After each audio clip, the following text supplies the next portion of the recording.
Hello and welcome. Thank you so much for joining another edition of Trailhead Live. My name is Mohit Srivastava. I'm a developer evangelist here at Salesforce. Today, we will continue exploring Connected App. Before I begin, there's a forward-looking statement here. Please do make purchasing decisions only based on the current offerings of the product. Before I begin today's session, let's recap what we covered in the last session. So in the last session, we looked into what is Connected App. We understood the difference between authentication versus authorization. We explored single sign-on in SAML 2.0. We also covered some of the use cases for Connected App. I created a simple Connected App and covered how to use that to make a web server OAuth flow. And then we looked into developer-centric features and the admin capabilities that one can configure through Connected Apps. And then we looked into some of the key considerations when deploying Connected App, and then I left you with some reference materials. So just to recap, the Connected App use cases are, it's used to access data with API integrations. And also you can integrate with other service provider within your Salesforce org. You can manage access to third-party apps, and you can provide authorization for external API gateways. So today we'll continue focusing on access data with API integrations, and extensively we will cover JWT and its JWT bearer token flow. Okay, so let's get started. You can obtain the recordings for the previous session from this URL. I'll also post this URL in the chat. So let's look at the agenda for today. So today we're gonna talk about what is JWT tokens, how does JWT structure look like, how does JWT tokens work, and then we will look into OAuth 2.0 JWT bearer flow for server-to-server integration. And I'll show you some demos. So just like last time, we will continue to use Postman and browser to explore this flow. And finally, I will leave you with some references. All right, so all excited to get started. So let's get started. So before I move on to showing you the connected app and how you can use it for JWT token, let's actually explore what is JWT. JWT stands for JSON Web Tokens. So JSON Web Token is an open standard that defines a compact and self-contained way of securely transmitting information between parties as JSON object. Now, the key word here to pay attention to is securely transmitting information. So we will look in detail how JWT flow is secure. So with JWT tokens, the information can be verified and trusted because it is digitally signed. So we will see how JWT can be signed using a secret or a public-private key pair using RSA or ECDSA. So JWTs can be signed using a secret, that is with HMAC algorithm, using a public or a private key pair using RSA. We will cover this as we move with the rest of the slides. So a JWT would look something like this. So it'll just look like a bunch of characters, but so what it comprises of three different parts. That is, so a JWT would look something like this. It will be a bunch of characters with dots in between, and they will look like a base64 encoded characters. So JWT has a header which is base64 encoded, and then it has claims. We'll explore what is claims, which is also JWT encoded, and then the last part is the signature. So we'll uncover these as we move along here. So what does a JWT structure has? A JWT has a header, a payload, and a signature. Again, the signature is generated using HMAC, and it can use algorithms like RSA 256 to completely encode the information. So how would a header look like? So header usually has the algorithm name and the type. Most of the times it's just algorithm name. Then we have payload. So the second part is the payload, which contains claims. Now, claims simply means it's object. So some of these objects are defined, and some of these are designed by the systems. So there can be three types of claims, that is registered, public, and private claims. So a claim would look something like this. It'll have subject, it'll have name, it might have parameters like expiration or issuer, and so forth. Final element of the JWT is a signature.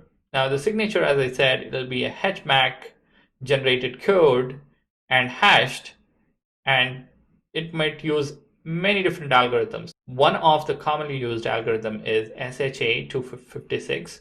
So you base encode the header and the base encode the payload, you combine them with a dot in between, and then you use a secret and then generate the signature.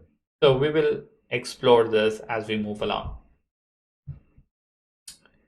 So how does JWT work?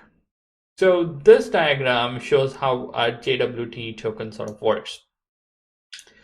So we have a client application, and then we have an authorization server, which is responsible for issuing an access token. And then we have a resource server, which has the APIs that the client application wants to access. So in first step, the application requests authorization to the Salesforce authorization server. Now, Salesforce authorization server, on successful authorization, it responds with an access token. So once you have the access token, the client application can use that token to make calls to the resource server and access the APIs that the resource server provides. We will practically explore all of these using Postman and our browser and various tools. Now, one of the websites which is really useful and has a handy debugger is jwt.io. It's crafted by Auth0. So a lot of credits to them for making this available to us. So really with this, what you can do is you can put your payload. Like for example, I might change this to, let's say, Salesforce Trailhead Live.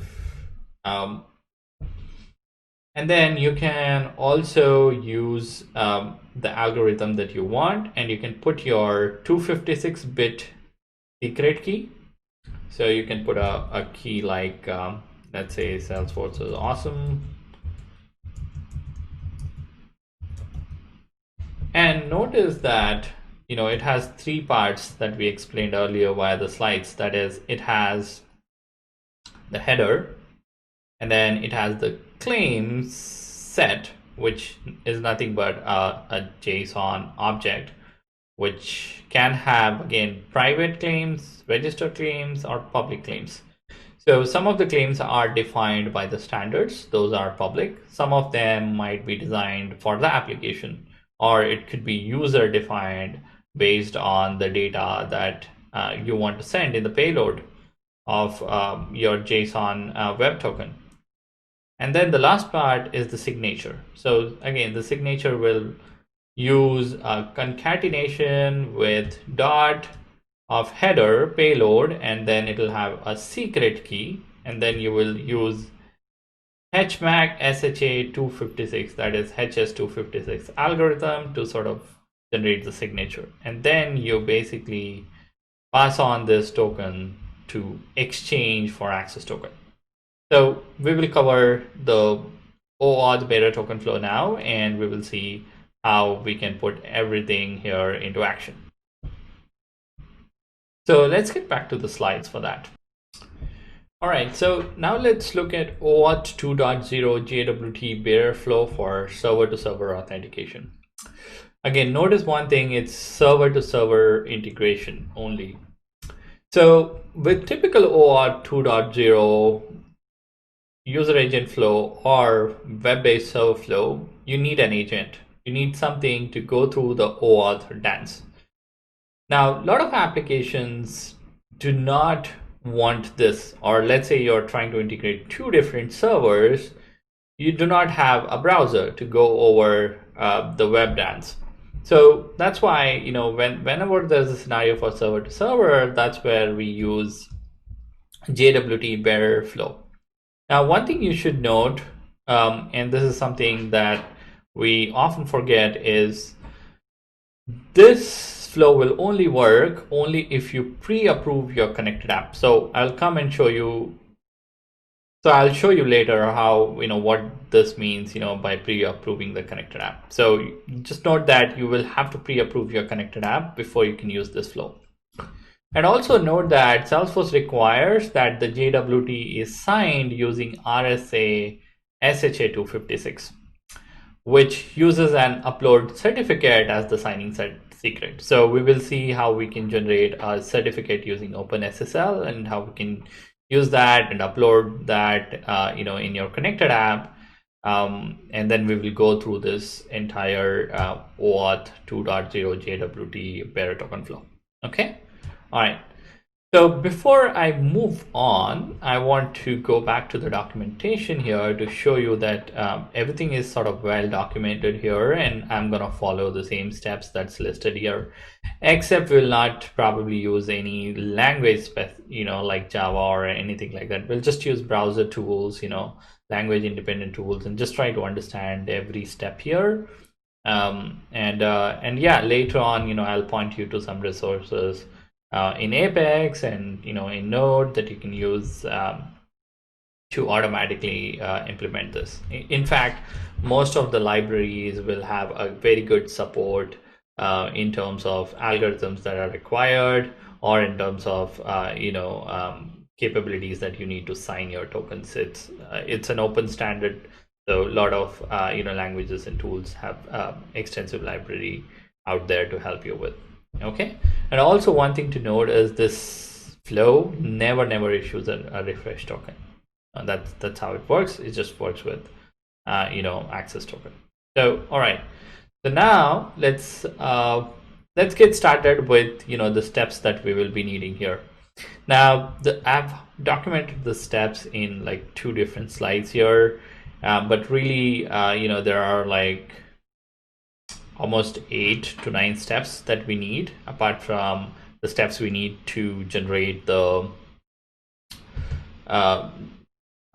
apart from the steps that we need to generate the signature, or generate the certificate.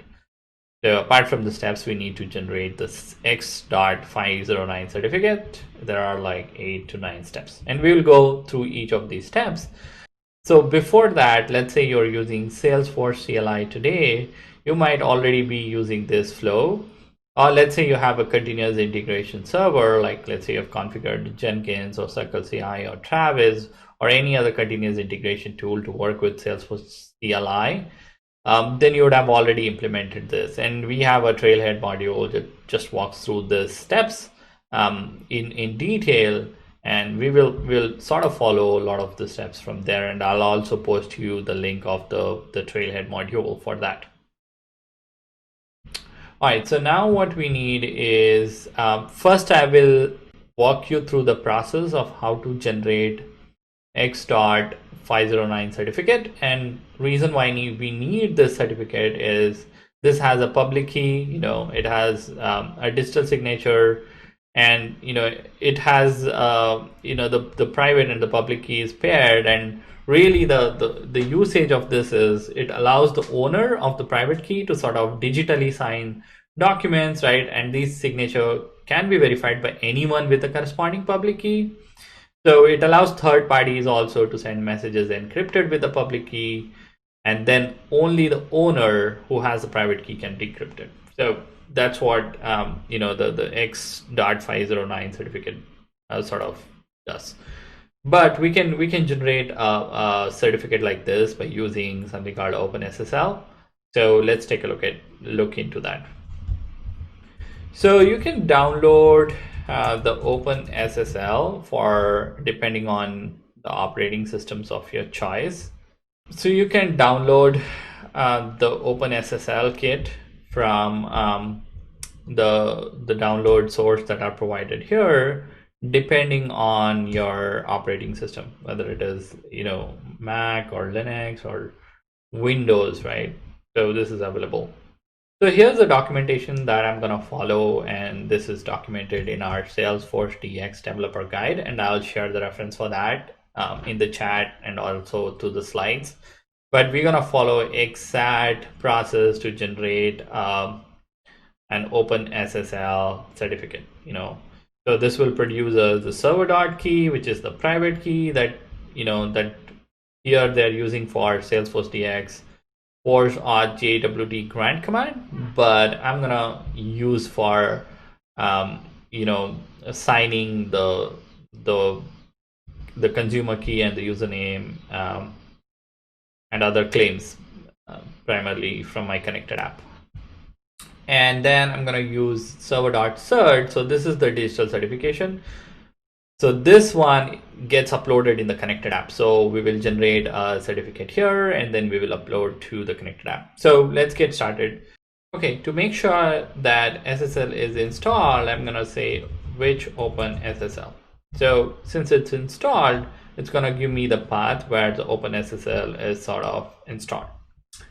All right, so my next step is here, and look at this new handy copy button. I like it so much. So let's create a directory for this entire process. So I'm gonna make directory here, and then I'm gonna say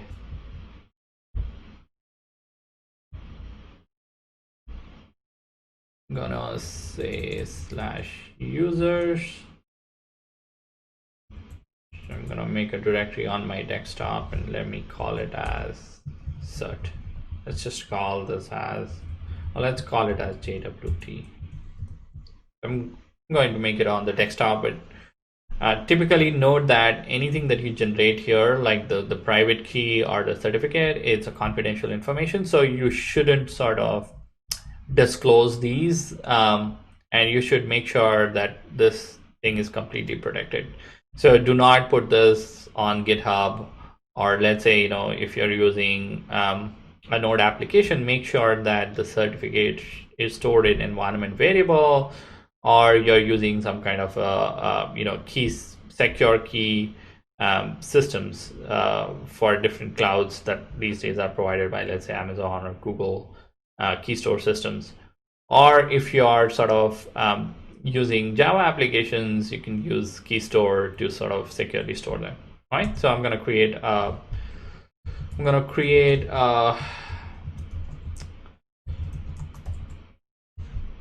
a folder here, and then I have cd into this JWT folder. Now, to generate a private key and store it in a file called server.key, this is a little command here. So it requires some kind of a password, and then you need to provide the output passkey, and then RSA. You have to say generate RSA key. So let's generate a private key here by typing that command. So notice that the private key is sort of generated, and then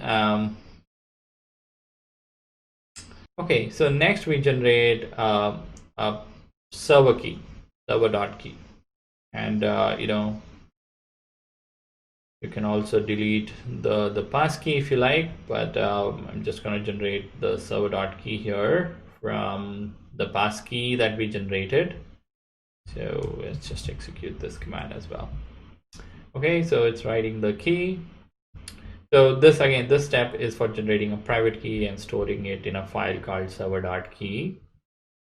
So for example, if I go look at my desktop, it has server.key and server.passkey. Now you can delete this, and you can open this in, let's say, you can open this in any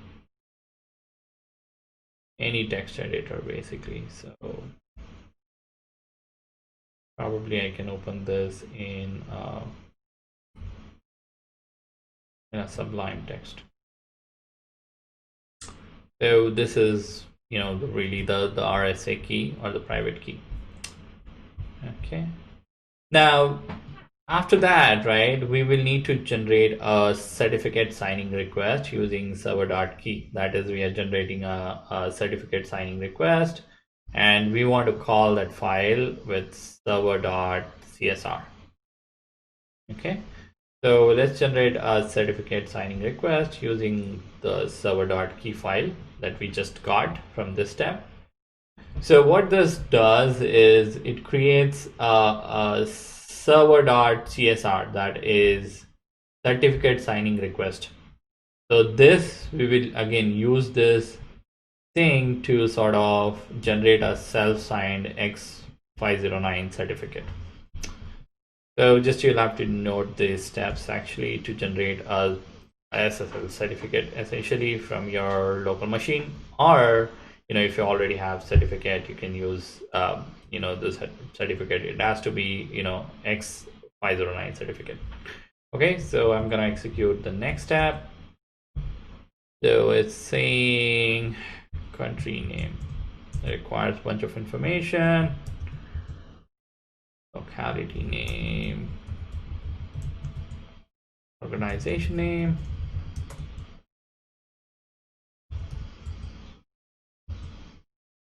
Common name, you can skip it. If you want, you can add these details in. And it asks for a challenge password. And I'm gonna say Salesforce. All right. Okay. So now I'm gonna. So this would have created the server.csr file. So as you can see, we have this file, and we can open with the Sublime text again to see this as the signing request or the signing request certificate. Okay, so now the next step I'm going to do is create that digital X509 certificate and store that certificate in a file called server.cert. Now this is pretty standard process. If you want to learn more, you can actually go to this website called openssl.org, and you can look at their docs. Especially there's a cookbook here where you can look at different commands that are provided by the OpenSSL if you are interested in deep diving into any of these commands and what they do and how do they work under the hood. Okay, so for now we're not going to do that. We just need the digital certificate, so I'm just going to copy that. So yeah, so this is the command for generating that X509 certificate. All right, so we should have the certificate ready, and this is the certificate. Again, I think we can open this using Sublime. There you go. Okay, so now that we have a public or digital certificate, let's call it X.509 certificate, X509 certificate, and our private key, we are almost ready to sort of sign the request. But before that, we have to make sure that the certificate is uploaded in our connected app. So let's log into our Salesforce environment here. Remember that in last session, we were working with a connected app, and we used that for simple web server OAuth flow. Now I'm gonna just use that same connected app. I'm gonna use the same connected app, and this time I'm gonna provide the digital certificate as well. So we can go to Trailhead Live app, we can go to manage so that we can edit this. All right, so now we are here.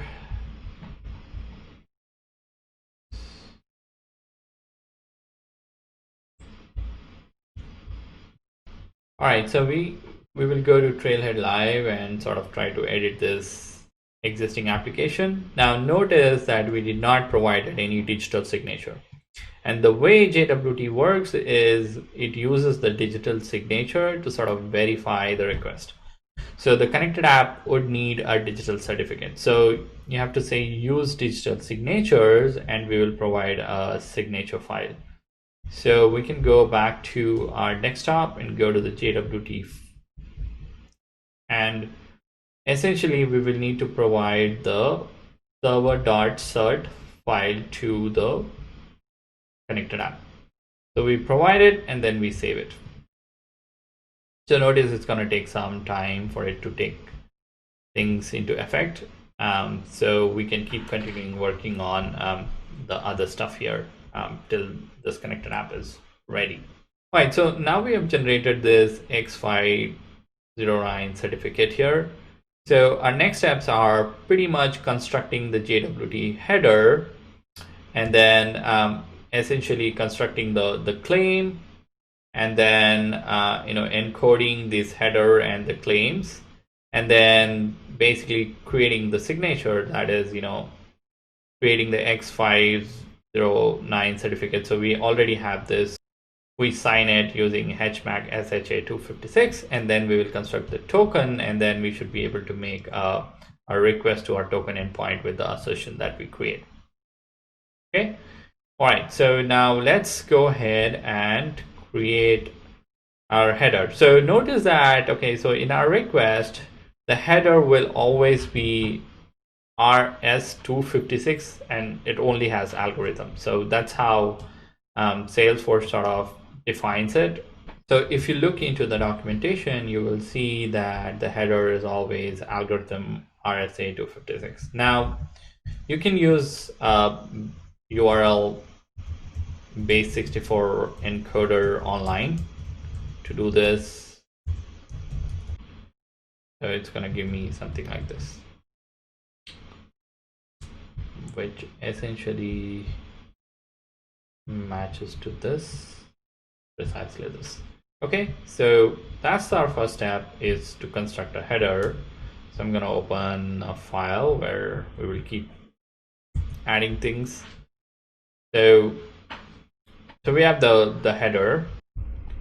All right, so after generating the header, we would want to construct the JSON claim set, which basically is an object of issuer, the subject, audience, and expiration. Now, one thing to note here is when we base64 encode this all needs to be compact. That is, it's all in one line, right? Now, you can easily use an online utility that can help us make this compact. So issuer here, in this case, I have this set to the connected app consumer key. So issuer in this case will be the connected app consumer key that I have copied using this little handy utility button here. And then the subject will be my username. That's very important. And the audience will be login.salesforce.com for a login server. That is if it is production, or if it is your Trailhead Playground or developers org. But for sandboxes or scratch orgs, this is quickly changed to test.salesforce.com. And note that you can also use JWT token with communities login. So for communities, you will have to replace this with the community login URL. Now the expiration should be the current time. So you can use this little website which sort of gives the current time. Now you can also write this in Apex. But for now, I'm going to just use expiration, and I'm going to say formatted to one single line. So this is going to give me a formatted text like this. Now, what is important is here from this stage, the next step is essentially to sort of, base64 encode that claim. And then from this point onwards, what we do is we basically sign it. Now, we can do all of these steps very easily with the help of jwt.io debugger here. And now notice there are also some libraries that can help here. So based on your language of choice, there's a lot of libraries that's been pointed out. Now, in this case, we'll just use this debugger here. So I'm going to replace this payload with the payload that I've copied from here. Now you'll also need to input a certificate here. So it's going to ask for, so notice also that I've changed it to RS256 algorithm. So it's going to ask me for a certificate. So this will be the public key or the certificate. So I can copy these from my server dot key. Sorry, it's from server dot certificate. So I can open this using Sublime Text, and I can copy paste this. So I'm just gonna straight copy paste this into the header here. And also here, this will be the private key or the RSA, and I have the key, so I'm gonna just copy paste the key here.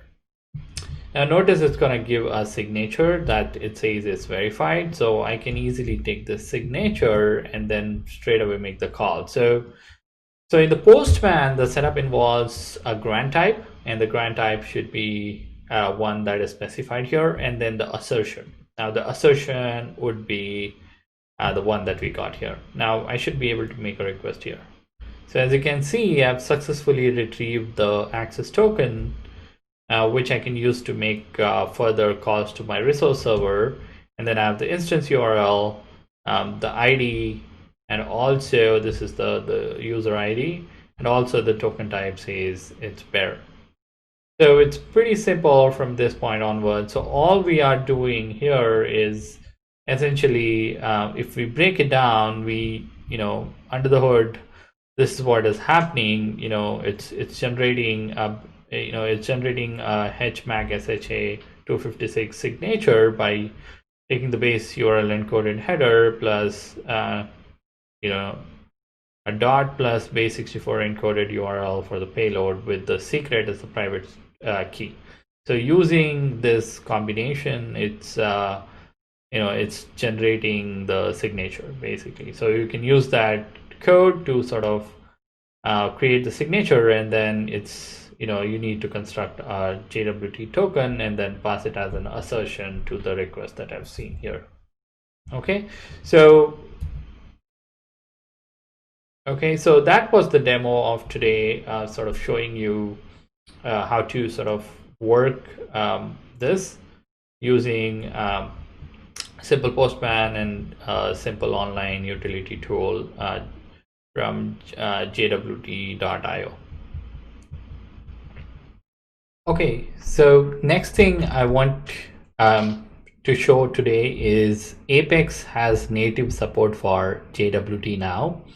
So pretty much like going through a JWT bearer token exchange flow is very simple with a class called JWT bearer token exchange. So this is under auth namespace.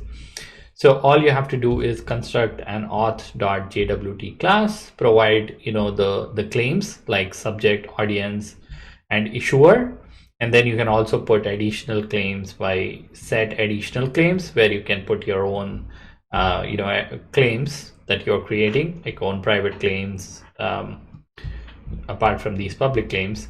And also, after that, you can create an auth object, auth.jws object, by passing the JWT object and the certificate from the key management. That is, in Salesforce, you can go and upload the key.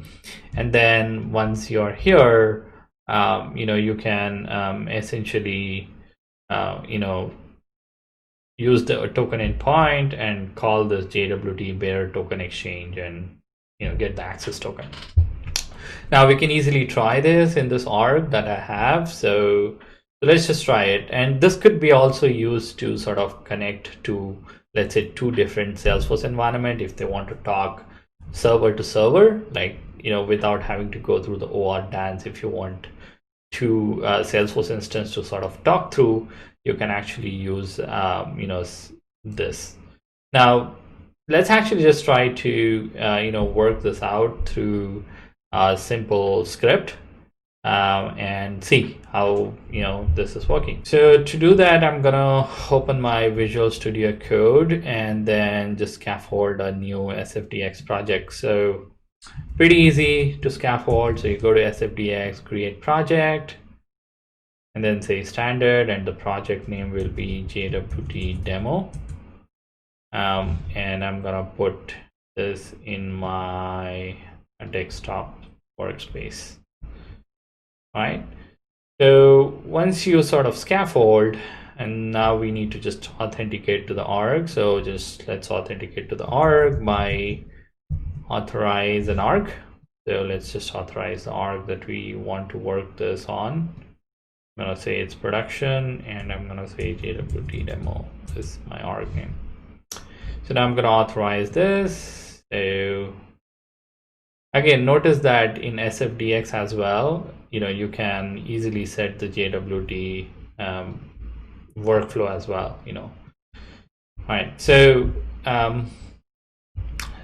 all right, so I have authenticated. So now I can, just use the script. So let me create a new file. Let's call it as JWT test.apex, and let's code here. So we can start with copy pasting the same example and see how this goes. Now I'm going to take away the headers. We don't want this, and I'm going to take away this, and let's just format it a bit better. Now you can obviously use prettier and format it, but this is just because I'm playing with the code now. I'm just gonna put it here and see how things work. All right, so we might have to replace. So here, so this looks good. So here, this has to be the subject has to be the username. So let's just put the username of my Salesforce environment, and then this has to be the login, and this has to be that connected apps consumer key. Now, do not hard code it this way. Again, this is not correct approach. Definitely not correct approach to store it like this. Either use protected custom settings to sort of store this, or use protected custom metadata to store this a little bit of information. It's a secure information, so you do not want to be storing like this.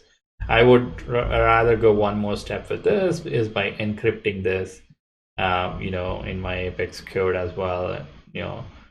So I wouldn't sort of store this or take it for granted. Anyways, now, so I want to sort of view this application so that I can copy the consumer key, but for now it's okay. We're just gonna put consumer key here. Now I don't need any additional claim sets for this, except I think we also need the JWT dot. Do we have expiration? That's interesting. So let's see if the JWT provides. So it provides an issuer. It provides the subject. So you can also set the validity, but I think the validity is set to almost 3 seconds. Okay, so I think we need that little utility where we had this additional claims. So I'm gonna put an additional claim here of, let's see. So the additional claim here is the expiration. So all others we have. So let's just put expiration. Now the expiration should be the this should be the long the Unix time format. Just gonna cheat a bit from Unix stamp in Apex. Just gonna go to a random site. No. Maybe Stack Exchange. That's my go-to, or anything like that. The long dot value of this is other way around. So this is converting Unix timestamp to. So this is converting Unix timestamp to Apex. We are looking for other way around.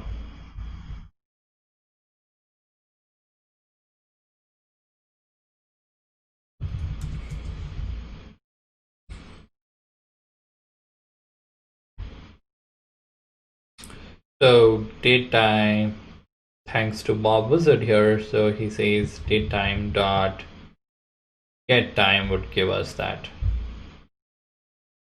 Okay, so in this case it will be system dot now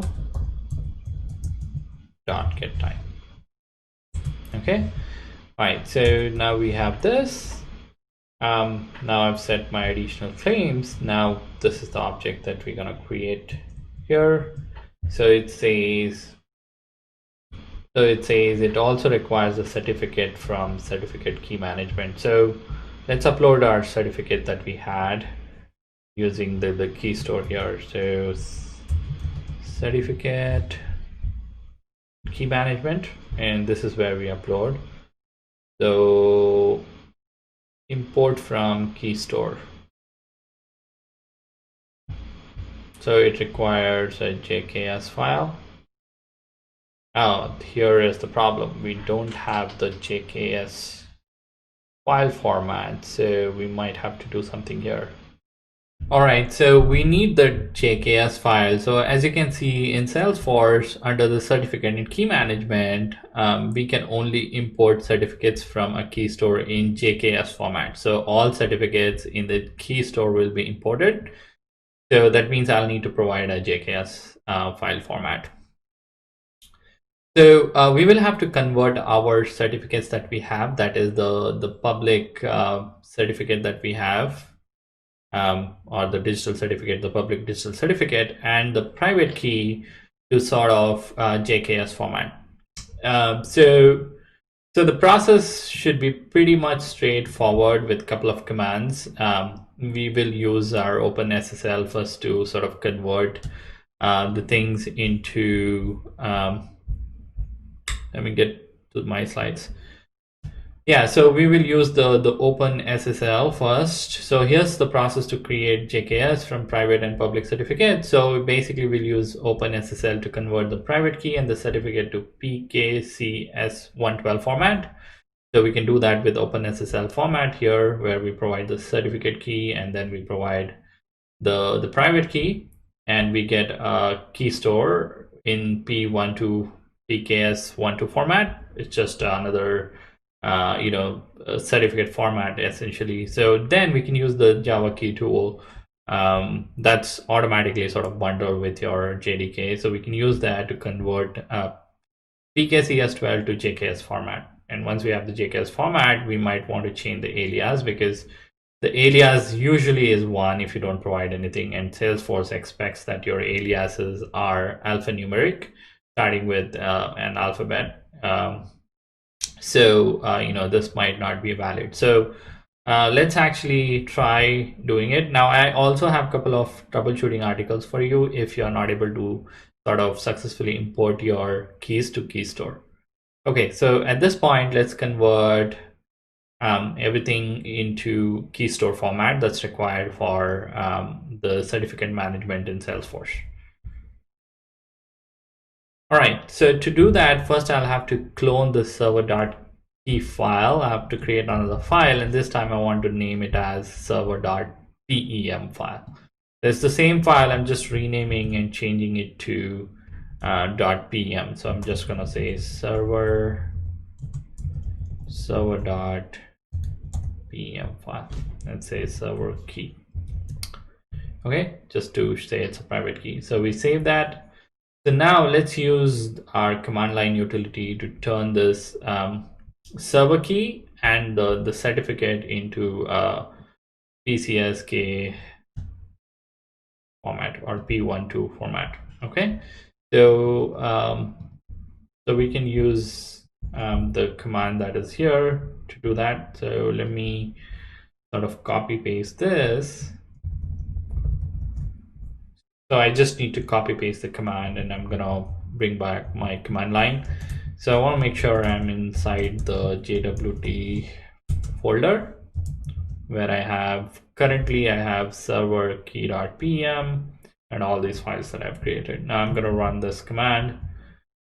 So now this command is gonna essentially execute, but it's gonna ask me for an export password. Just you'll have to enter a password that you can remember. All right, I'm gonna abort it because I couldn't enter it. Yeah, let me try once more. So the password.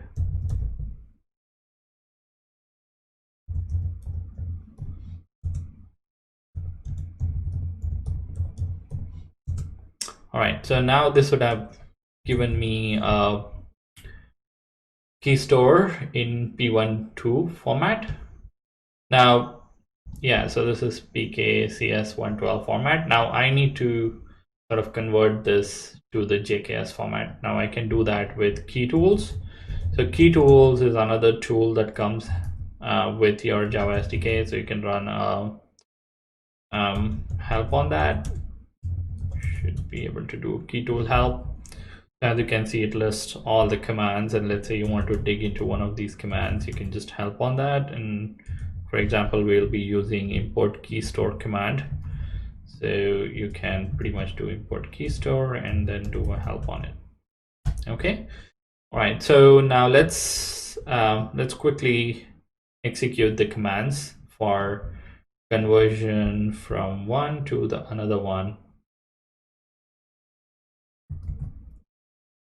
All right, so notice that it says JKS type, and I want to name my certificate as set.jks. I'm gonna enter. So it's gonna ask for the destination password. Make sure that your source password and destinations are same. Otherwise, it's gonna create issue when you import it.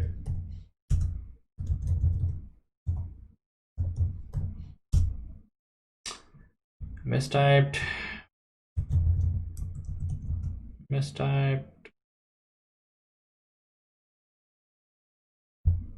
Let me abort this and retry. Let's just retry this command.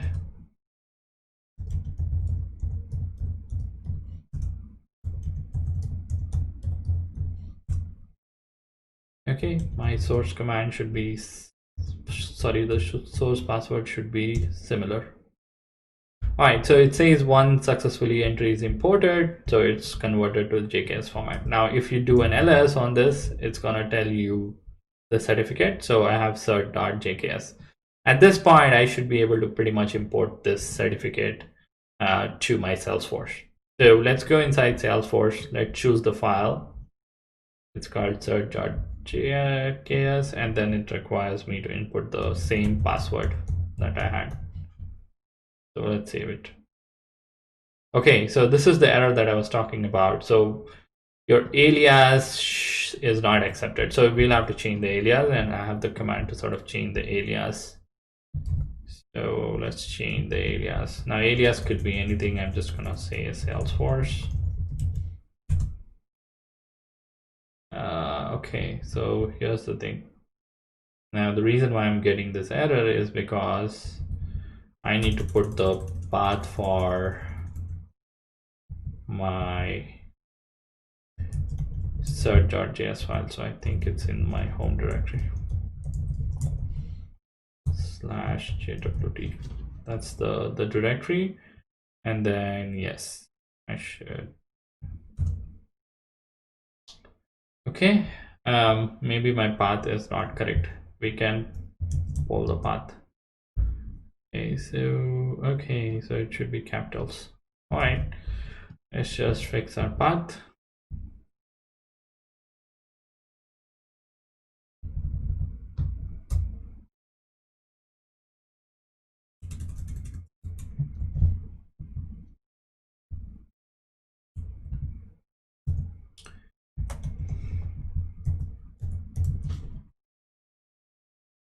Okay, change alias is to change, and the new alias is Salesforce. It's gonna ask for the key store password again. Okay, so now it's been successfully sort of chained. Now let's try to import it again.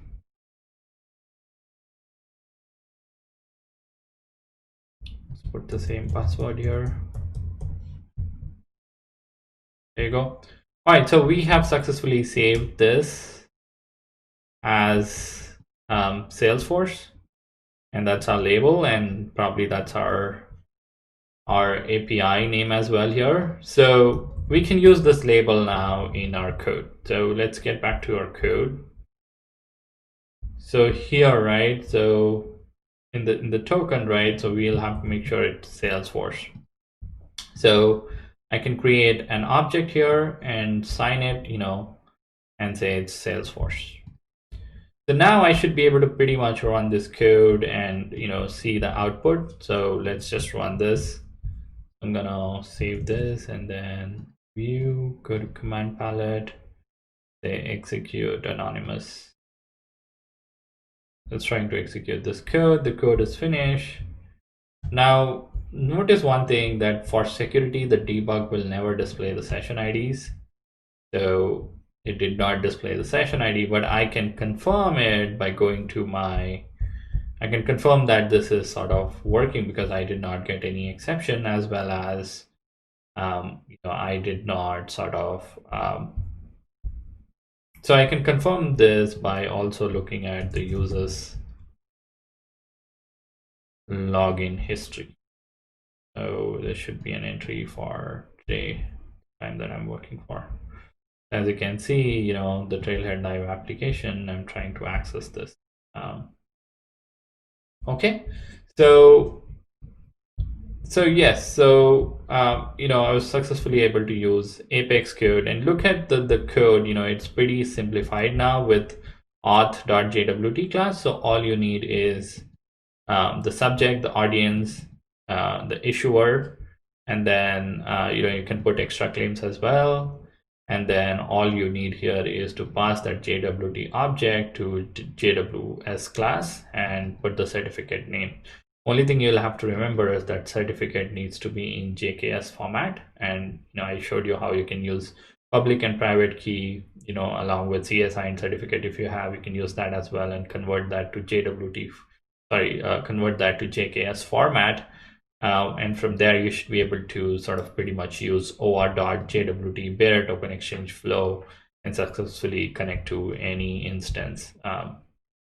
So one thing to note is, again, you have to protect the consumer, make sure it's in the protected custom setting or encrypted, and to not sort of put this in hard-coded code or anywhere that somebody can access, because this is very secret information.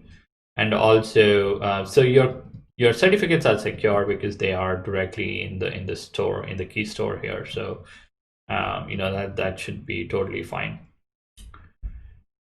Only with admin access people can access it, so that should be pretty secure.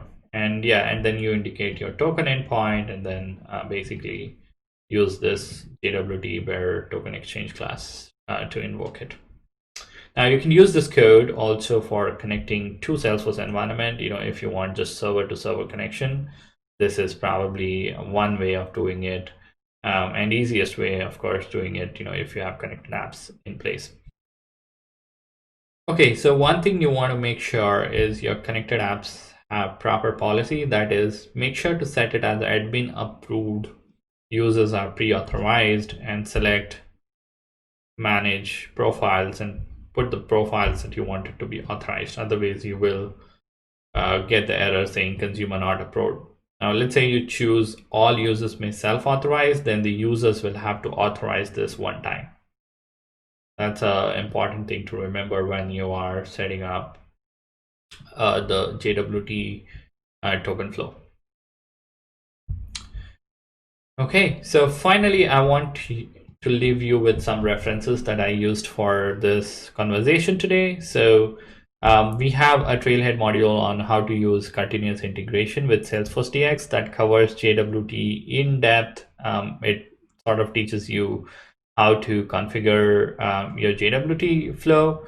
And then we also have documentation around how to create a private key and self-signed key on DX developer documentation.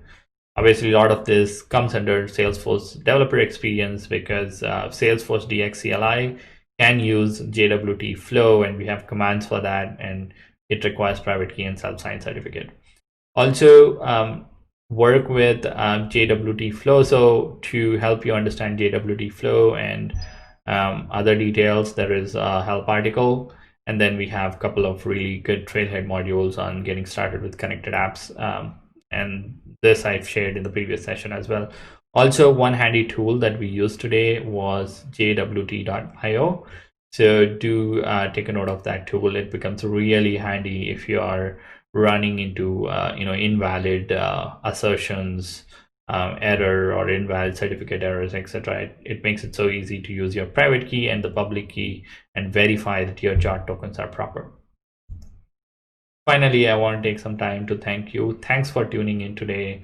Please do leave your feedback via my Twitter handle at mshivastu13. Thank you so much. See you next time.